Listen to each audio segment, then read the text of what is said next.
لو ما شفتش الجزء اللي فات من حكاية كريستو هتلاقيني سايب لك الرابط بتاعه تحت في وصف الفيديو. بس قبل ما نبدأ ما تنساش تعمل لايك وتشترك في القناة، وكمان تذكر الله وتصلي على النبي. ويلا بينا نبدأ الحكاية. وقفنا آخر مرة لما مورجانا رنت على كريستو وقالت له إنها تقول له حاجة عن ليما، فمورجانا بتعرفه إن ليما من وهي صغيرة كانت دايما بتتعرض لحوادث مميتة، لكن حظها دايما كان بينقذها من الحوادث اللي زي دي، مع إننا كلنا بيطلع عينينا. بس ليما بتقول لها انت مش شايفه انك كده بتأفري شويه؟ فكريستو بيعرفها ان ده طبيعي جدا، وهو بيراقب بياناتها وقوتها عاديه. فمورجانا بتتصدم من ذكائه وبتقول له بصراحه بقى انا عندي فضول جامد ان اعرف قوتك الخاصه بالتفصيل. فكريستو بيقول لها قولي لي كده بقى من الاول، يعني انت بتكلميني عشان عاوزه تعرفي قوتي الخاصه؟ فمورجانا بتقول له كنت عايز اعرف هي ايه عشان ما قدرتش احدد وقتها، بس السبب الحقيقي اللي خلاني اكلمك بقى هو اني عرفت اننا لو معانا نفس التذاكر في نفس الوقت ممكن نروح مع بعض نفس المهمة سوا. فمورجانا بتقول له انا عندي تذاكر لجبل ريفينا،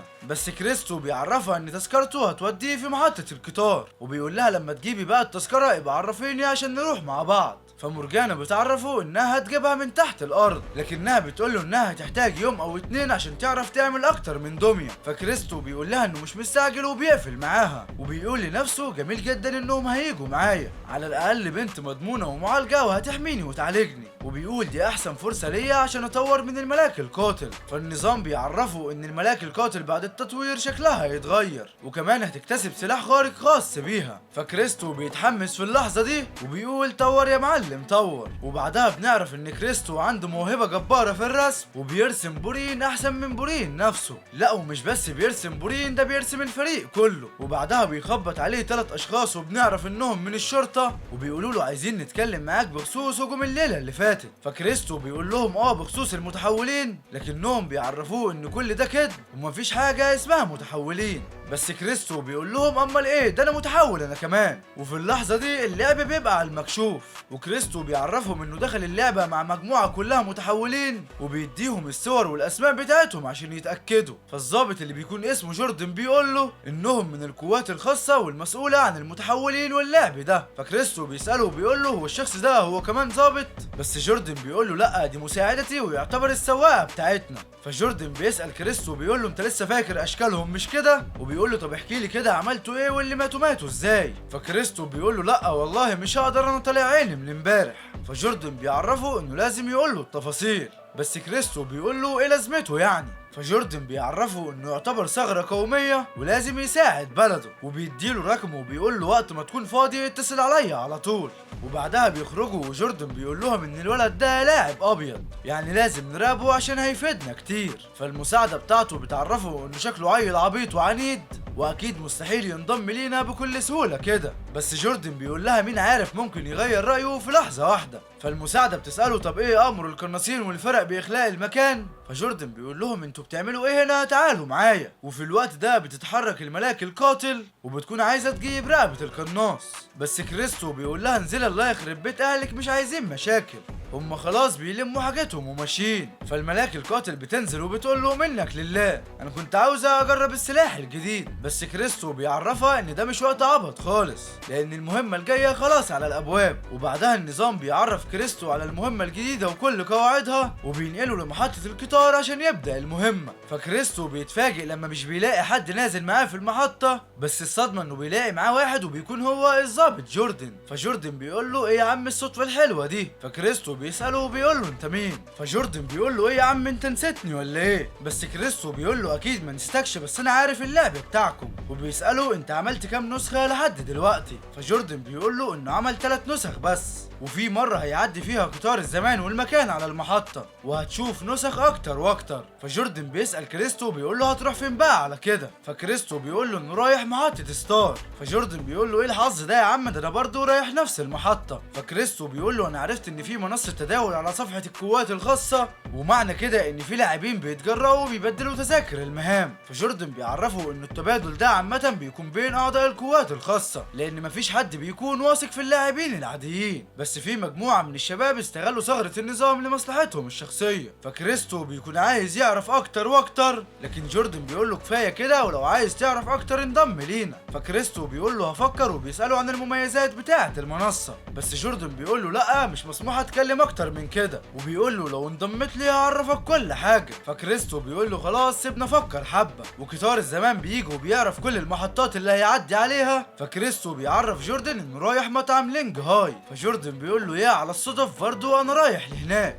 وبيرخم عليه عشان يركبوا هما الاتنين نفس القطر. بس كريستو بيتفاجئ لما بيركب القطار، وبيقول لجوردن ان المرة دي المشتركين اكتر من المرة اللي فاتت. فجوردن بيقول له ايوه فعلا، ولازم نخلي بالنا عشان المشتركين بقوا يخلصوا على بعض عشان ياخدوا ممتلكاتهم، لان اللي بيموت بتتورث ممتلكاته للقتال. وبعدها المضيفة بتيجي وبتدي كريستو قائمة الحاجات بتاعت القطر. فكريستو بيتصدم من سعر الاكل في القطار. فجوردن بيقول له ما تقلقش انا هعزمك يا عم. فبيطلب له قهوة عشان يصحصح للكلام، بس كريستو بتعجبه القهوة جدا، لكنه بيلاحظ كلام غريب عليها، وبيسأل جوردن وبيقول له هو ايه ده بالظبط. فجوردن بيقول له عادي القطار ده اسمه قطار الزمان والمكان، ومش بعيد كمان الركاب هم كمان يكونوا من بعد تاني، عشان رقم القطار ده مختلف عن رقم الكوكب، وكل بعد ليه السير نمبر بتاعه. فكريستو بيتصدم لما بيعرف انه لازم يعلم الابعاد دي بالارقام. وبعدها موظفة من القطر بتعرف المشتركين على بيان عاجل، وبتقول لهم ان اعضاء منظمة الحياة دمروا البلاد، وان في البعد ده ظهر لاعب خطير جدا وقدر انه يقتل واحد من كبار المديرين التنفيذيين في اللعبة، وبتعرفهم انهم ما قدروش يحطوا ادلة لكل المشتركين، بس اللي هيلاقي المشترك ده هياخد مكافأة عملاقة. فكريستو بيستغرب وبيسأل جوردن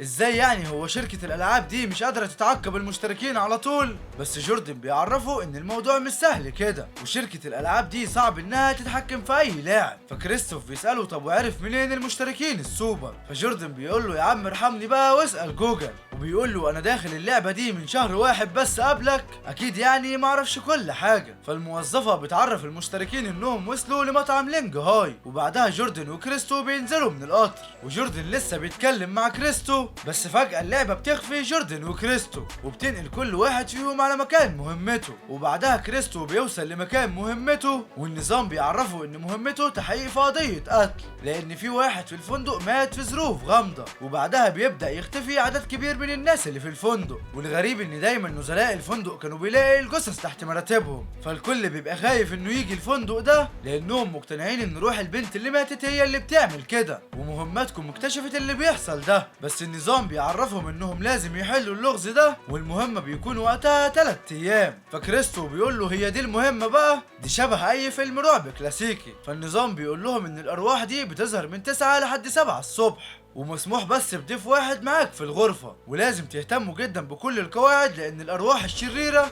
بتهجم الاول على اللي بيخالفوا القواعد. وفي الوقت ده بتظهر بنت مزة كده وبتقول لهم انتوا المشتركين الجداد، وبيبقى واضح ان الكل هنا، وكده بيبقى عدد المشتركين في المهمة دي 12 واحد. فواحد من المشتركين واللي اسمه جابي بيقول طب احنا مستنيين ايه، يلا بينا ندخل. بس بترد عليه بنت اسمها ماركيزا وبتقول له لا ندخل فين، انت عبيط ولا ايه؟ دي بتقول ان احنا عددنا 12، وانا ايش ضمني بقى كم واحد فيكم من اكلين لحوم البشر. وبتزعق ماركيزا للمشتركين وبتعرفهم ان مفيش دخول الا لما الاول الكل يثبت نفسه انه مش من اكلين لحوم البشر. فبيرد عليها واحد من المشتركين وبيسالها وانت مين يا اختي على كده، عشان اثبت لك اني بشري وبتحكم في الغرايز بتاعتي. فحبيبته بتقول له سيبك يا عم منها، دي عبيطه خالص، وبعدين انا سمعت ان اللي شكلهم وحش دول بيبقوا غريبين جدا. فماركيزا بتقول لها هي مين دي اللي وحشه يا بت؟ ده انت شبه ابن عمي حتى، واله الارواح الشريره تعمل منك سوشي. وماركيزا مش بتسكت وبتفضل تشك في الكل، وبتقول عن الكل انهم اكلين لحوم البشر ومتنكرين وصامتين، فلازم نخلص عليهم عشان ندخل الفندق واحنا مطمنين. بس كريستو بيقول لها طب ما ندخل الفندق نريح شويه وبعدين نبقى نشوف حوار اكلين اللحوم دول. فماركيزا بتقول له بس يلا ده انا من الصبح وانا شاكه فيك اصلا. بس كريستو بيتعصب عليها وبيعرفها ان المهمه دي هي القبض على الارواح الشريره، مش اننا نكتشف مين فينا اكل اللحوم ونضيع الوقت. وبعدين ما تخافيش، احنا لو حتى من اكلين اللحوم هنقرف ناكل البشر اللي زيك.